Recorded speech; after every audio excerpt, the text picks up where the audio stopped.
Hello everyone, welcome in Guwahati nursing classes. आज का हमारा टॉपिक है ओबीजी के अंदर स्पर्मेटोजेनेसिस। स्पर्मेटोजेनेसिस क्या होता है? स्पर्मेटोजेनेसिस के अंदर दो वर्ड, एक होता है स्पर्म और एक होता है जेनेसिस, यानी कि जिसका मतलब होता है प्रोडक्शन ऑफ स्पर्म। अब production of sperm is known as spermatogenesis. Spermatogenesis की प्रोसेस जो है वो हमारी बॉडी के अंदर वो कब स्टार्ट होती है? At the time of puberty. Puberty के टाइम में क्या होता है कि हमारा जो एचपीटी एक्सिस जो होता है प्यूबर्टी के टाइम में, एचपीटी क्या होता है? हाइपोथैलेमस पिट्यूटरी टेस्टिस एक्सिस जो होता है वो मैच्योर होता है। अब वो जब मैच्योर होता है तो उसके अंदर क्या क्या चेंजेस आते हैं जिसकी वजह से हमारा स्पर्मेटोजेनेसिस होता है? तो फर्स्ट वन हम बात करते हैं कि हमारा ये क्या है, हाइपोथैलेमस, और ये क्या हमारी पिट्यूटरी ग्लैंड। तो हाइपोथैलेमस के अंदर at the time of puberty दो न्यूक्लियाई होते हैं, एक होता है प्री ऑप्टिक न्यूक्लियाई, एक आर्कुएट न्यूक्लियस। ये होता है प्री ऑप्टिक न्यूक्लियाई और ये होता है आर्कुएट न्यूक्लियस। ये दोनों मिलकर क्या करते हैं, हमारा ये फॉर्मेशन करते हैं किसका? जीएनआरएच, यानी गोनेडोट्रोपिन रिलीजिंग हार्मोन का। ये किसका सिक्रेशन करेंगे? जीएनआरएच का। ये जीएनआरएच किस पे वर्क करता है? हमारा एंटीरियर पिट्यूटरी पे। और ये एंटीरियर पिट्यूटरी के गोनेडोट्रोप सेल्स पे वर्क करता है और वहां से दो हार्मोन रिलीज करता है। वहां से क्या करेगा? दो हार्मोन रिलीज करेगा, एक होगा ल्यूटिनाइजिंग हार्मोन, दूसरा होगा हमारा follicular stimulating hormone, FSH, follicular stimulating hormone. अब ये क्या करता है? ल्यूटिनाइजिंग हार्मोन जो होता है वो किस पे वर्क करता है? टेस्टिस पे। और एफएसएच भी किस पे वर्क करेगा? टेस्टिस के ऊपर। तो अब हम बात करते हैं कि ये टेस्टिस के ऊपर क्या चेंजेस करते हैं जिसकी वजह से हमारा स्पर्मेटोजेनेसिस होता है। तो बात करते हैं फर्स्ट वन हम एलएच की। ये एलएच क्या काम करता है? एलएच जो काम करता है उससे पहले एक बार हम, ये हमारा टेस्टिस, तो टेस्टिस के अंदर ये क्या है? हमारी सर्टोली सेल्स, सर्टोली सेल्स, या जिनको हम बोलते हैं नर्स सेल, या इनको हम बोलते हैं सस्टेंटिकुलर सेल्स, सस्टेंटिकुलर सेल्स। और ये जो दूसरी वाली हमारी है इसको हम बोलते हैं लीडिंग सेल्स, लीडिंग सेल्स। ये क्या लीड करती है? हमारे जो स्पर्म प्रोडक्शन है उसको लीड करती है। अब हम क्या करते हैं, जो हमारा एलएच जो होता है वो किस पे काम करेगा? हमारी लीडिंग सेल्स के ऊपर। और ये लीडिंग सेल्स के ऊपर क्या काम करता है? इसके अंदर एक एंजाइम प्रेजेंट होता है, वो एंजाइम क्या करेगा? हमारा जो कोलेस्ट्रॉल होता है, कोलेस्ट्रॉल जो होता है, कोलेस्ट्रॉल को किसके अंदर कन्वर्ट करता है? वो हमारा टेस्टोस्टेरोन के अंदर, टेस्टोस्टेरोन के अंदर कन्वर्ट करता है। और कौन कन्वर्ट करता है? हमारा लीडिंग सेल्स। अब बात करते हैं कि ये टेस्टोस्टेरोन कैसे स्पर्म को प्रोडक्शन को इंक्रीज करेगा, उसके हम बात करते हैं। उससे पहले हम बात करते हैं एफएसएच की। एफएसएच कैसे वर्क करेगा? ये एफएसएच वर्क करता है हमारा सर्टोली सेल्स के ऊपर। ये सर्टोली सेल्स कहाँ होती है? जो ग्रीन कलर की जो है इसको हम बोलते हैं सेमिनिफेरस ट्यूब्यूल्स, सेमिनिफेरस ट्यूब्यूल्स। इन सेमिनिफेरस, दो सेमिनिफेरस ट्यूब्यूल्स के बीच में क्या होता है? ये हमारा एक टाइट जंक्शन होता है। और ये हमारा क्या है? टाइट जंक्शन है।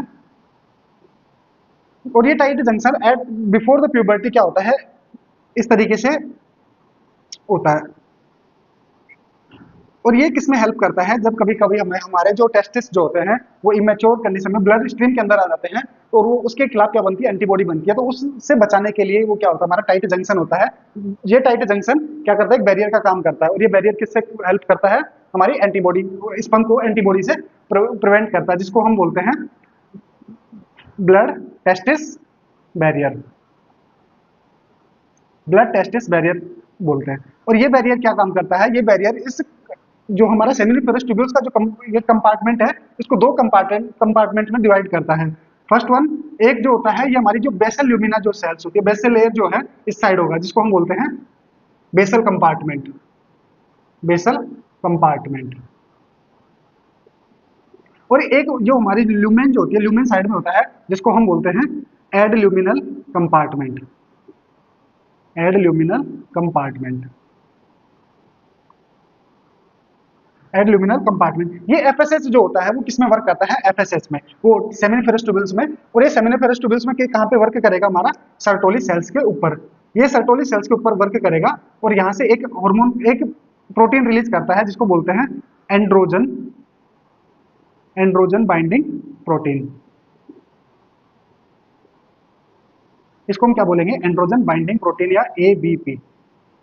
और ये एबीपी क्या काम करती है उसकी हम बात करते हैं। फर्स्ट हम बात करते हैं कि टेस्टोस्टेरोन। टेस्टोस्टेरोन जरूरी है किसके लिए? स्पर्म प्रोडक्शन के लिए। और स्पर्म प्रोडक्शन के, अभी टेस्टोस्टेरोन क्या होता है? हमारा है लिपिड सोल्यूबल, ये लाइपोफिलिक होता है, यानी कि लिपिड सोल्यूबल होता है। इसको क्या करते हैं, मोर सोल्यूबल बनाने के लिए जिसकी जरूरत होती है वो हमारा होता है एंड्रोजन बाइंडिंग प्रोटीन की। ये एंड्रोजन क्या, ये बाइंडिंग प्रोटीन क्या करती है, ये बाइंडिंग प्रोटीन इस टेस्टोस्टेरोन को अपने साथ मिला के और इसको क्या करती है, पूरे होल ओवर टेस्टिस के अंदर सर्कुलेट करती है। और ये टेस्टोस्टेरोन क्या करता है, हमारी जो स्पर्मेटोजेनेसिस की प्रोसेस जो है उसको एलिवेट करता है। तो हम बात करते हैं कि किस तरीके से हमारा स्पर्मेटोजेनेसिस होता है। तो सबसे पहले हम बात करेंगे बेसल कंपार्टमेंट की। बेसल कंपार्टमेंट के अंदर हमारी क्या प्रेजेंट है, सर्टोली सेल्स। तो इनके अंदर एक सेल्स प्रेजेंट होती है जिसको हम बोलते हैं स्पर्मेटोगोनियम। स्पर्मेटोगोनियम, ये स्पर्मेटोगोनियम क्या करती है, हमारी डिवीजन करना शुरू करती है। और ये क्या बनाती है, स्पर्मेटोगोनियम होती है 2n। और ये क्या करेगी, इसके अंदर क्या होता है, माइटोसिस होता है। माइटोसिस, याद रखना माइटोसिस है, नॉट म्यूसिस। और ये माइटोसिस क्या करता है, 2n स्ट्रक्चर जो हमारी ओगोनियम स्पर्मेटोगोनियम जो होता है, स्पर्मेटोगोनियम को इनको डिवाइड करने में हेल्प करता है। स्पर्मेटोगोनियम रेप्लिकेटेड होती रहती है और ये क्या करती है, और बहुत ज्यादा स्पर्मेटोगोनियम का फॉर्मेशन करती है। अब at the time of puberty जब हमारा एफएसएस रिलीज होता है, तो ये एफएसएस क्या करता है, इस टाइट जंक्शन को लूज कर देता है। और ये टाइट जंक्शन कैसा हो जाता है, हमारा कुछ इस तरीके का हो जाता है। और जब ये सेल्स जो होती है हमारी स्पर्मेटोगोनियम जो होती है, ये क्या होंगी, इस बेसल कंपार्टमेंट से किसके अंदर आ जाएंगे, हमारे ल्यूमिनल कंपार्टमेंट के अंदर। और जब ये ल्यूमिनल कंपार्टमेंट के अंदर आती हैं तो यहाँ पे ये क्या इसको हम क्या बोलते हैं, प्राइमरी स्पर्मेटोसाइट, प्राइमरी स्पर्मेटोसाइट्स बोलते हैं। अब यहाँ पे क्या होता है, यहाँ पे इसका क्या होगा, आगे डिवीजन होगा। और कौन सा डिवीजन होगा, इसका डिवीजन होगा मियोसिस 1। मियोसिस 1, मियोसिस 1 डिवीजन जब होगा तो ये क्या होगी, ये 2n स्ट्रक्चर जो होता है, ये हमारी प्राइमरी स्पर्मेटोसाइट्स जो होती हैं, ये हमारी किसके अंदर कन्वर्ट हो जाएंगी, n स्ट्रक्चर के अंदर। और इस n स्ट्रक्चर को हम क्या बोलते हैं, सेकेंडरी स्पर्मेटोसाइट्स। इसको हम क्या बोलेंगे, हमारी सेकेंडरी स्पर्मेटोसाइट्स। आगे हम बात करते हैं कि जब ये सेकेंडरी स्पर्मेटोसाइट्स हैं, इनके अंदर भी कंटिन्यूअसली क्या होगा, मियोसिस डिवीजन होगा। और ये क्या होगा, इनके अंदर फर्दर डिवीजन की वजह से ये भी एन स्ट्रक्चर के अंदर कन्वर्ट हो जाएंगे। और इसको बोलते हैं हम, इन सबको स्पर्मेटिड। इसको हम क्या बोलेंगे, स्पर्मेटिड। ये स्पर्मेटिड जो होता है, अभी इसने स्पर्म का कंप्लीट, ये हमारा मैच्योर स्पर्म नहीं होता, इसने स्पर्म का शेप नहीं लिया होता है, इसलिए इसको बोलते हैं स्पर्मेटिड या हम इमैच्योर स्पर्म।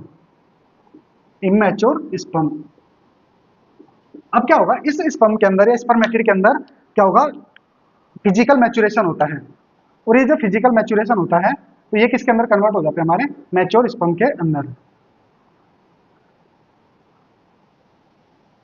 ये किसके अंदर कन्वर्ट हो जाएगा, हमारा मैच्योर स्पर्म के अंदर, जिसको हम बोलते हैं स्पर्मेटोजोआ या स्पर्म। स्पर्मेटोजोआ या स्पर्म, इसको क्या बोलेंगे हम, स्पर्मेटोजोआ या स्पर्म बोलेंगे। और ये जो प्रोसेस होती है, ओवरऑल प्रोसेस जो है, ये हमारी ओवरऑल प्रोसेस जो है, इसको हम क्या बोलते हैं, स्पर्मेटोजेनेसिस। इस प्रोसेस को हम बोलेंगे स्पर्मेटोजेनेसिस। जेनेसिस। लेकिन स्पर्मेटिड से स्पर्मेटोजोआ में कन्वर्ट होने की जो प्रोसेस है, इसको हम बोलते हैं स्पर्मियोजेनेसिस। स्पर्मेटिड से स्पर्म के अंदर कन्वर्ट होने की प्रोसेस को बोलते हैं स्पर्मियोजेनेसिस। इस प्रोसेस को क्या बोलेंगे हम, स्पर्मियोजेनेसिस।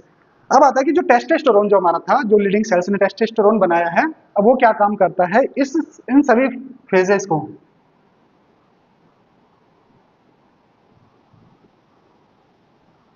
एलिवेट करता है या इनको प्रमोट करता है, किसके लिए, हमारे स्पर्म प्रोडक्शन के लिए। और इसका हेल्प कौन करता है, हमारा एंड्रोजन बाइंडिंग प्रोटीन। वो इसको क्या करता है, मोर सोल्यूबल करता है, जिसकी वजह से ये होल ओवर सर्टोली सेल्स के अंदर और होल ओवर कंपार्टमेंट के अंदर क्या होता है, डिस्ट्रीब्यूट होता है। तो ये था हमारा क्या, हमारा कि कैसे हमारा स्पर्मेटोजेनेसिस होता है। तो इसको एक बार हम ब्रीफ में अगर मैं बताऊं तो ये कैसे होगा, ये क्या हमारा स्पर्मेटोगोनियम। स्पर्मेटोगोनियम, स्पर्मेटोगोनियम क्या होता है, ये किस कंपार्टमेंट के अंदर होता है, हमारा बेसल कंपार्टमेंट के अंदर। बेसल कंपार्टमेंट के अंदर, और बेसल कंपार्टमेंट के अंदर जो है वो सारी स्ट्रक्चर कैसी होंगी, हमारी डिप्लॉयड स्ट्रक्चर्स होंगी। ये स्पर्मेटोगोनियम किसके अंदर जाएगा, जब हमारा एड ल्यूमिनल कंपार्टमेंट के अंदर चला जाएगा। अब ये किसके अंदर होगी? एड ल्यूमिनल कंपार्टमेंट के अंदर। एड ल्यूमिनल कंपार्टमेंट के अंदर ये क्या होगा? स्पर्मेटोगोनियम किसके अंदर कन्वर्ट हो जाएगा? हमारा प्राइमरी स्पर्मेटोसाइट्स के अंदर। मेटोसाइट्स के अंदर प्राइमरी स्पर्मेटोसाइट्स के अंदर क्या होता है? हमारा मियोसिस 1 डिवीजन होता है और वो किसके अंदर कन्वर्ट हो जाएंगे? हमारी सेकेंडरी स्पर्मेटोसाइट्स के अंदर। और ये सेकेंडरी स्पर्मेटोसाइट्स आगे किसमें कन्वर्ट होंगे? हमारी स्पर्मेटिड के अंदर। और स्पर्मेटिड किसमें अल्टीमेटली किसमें कन्वर्ट हो जाएगा? हमारा स्पर्म के अंदर या स्पर्मेटोजोआ के अंदर। तो ये क्या होता है? हमारा जो स्पर्मेटोजोआ होता है वो हमारा मैच्योर स्पर्म होता है। अब क्या होगा? इसके अंदर जो प्राइमरी स्पर्मेटोसाइट्स के अंदर जो होता है ये क्या होगा? मियोसिस 1। यहां तक ये क्या थी? 2m थी। इसके बाद में ये क्या होगी? n स्ट्रक्चर होगी। और ये किसके अंदर होती है? हमारी एड ल्यूमिनल कंपार्टमेंट के अंदर। इन सभी फेजेस को कौन प्रमोट करता है? हमारा टेस्टोस्टेरोन। ये सारी फेजेस किसके द्वारा? टेस्टोस्टेरोन के द्वारा प्रमोट की जाती है। इनको एलिवेट कौन करता है? हमारा टेस्टोस्टेरोन। और टेस्टोस्टेरोन इन सबके अंदर कैसे जाता है? एंड्रोजन बाइंडिंग प्रोटीन की हेल्प से। और वो कौन बनाती है? हमारी सर्टोली सेल्स। और इस प्रोसेस को पूरा कंप्लीट प्रोसेस को होने में हमारे लगते हैं 64 टू 74 डेज। अगर फर्स्ट आंसर पूछे कि स्पर्मेटोजेनेसिस में कितना दिन लगता है तो 74 डेज। अगर 74 डेज नहीं है तो हमारा क्या आंसर जाएगा? 64 डेज। ये हमारे क्या है? इंपॉर्टेंट क्वेश्चन है नोस्टेट के लिए और अदर कॉम्पिटिटिव एग्जाम्स के लिए। तो ये थी हमारी प्रोसेस ऑफ स्पर्मेटोजेनेसिस।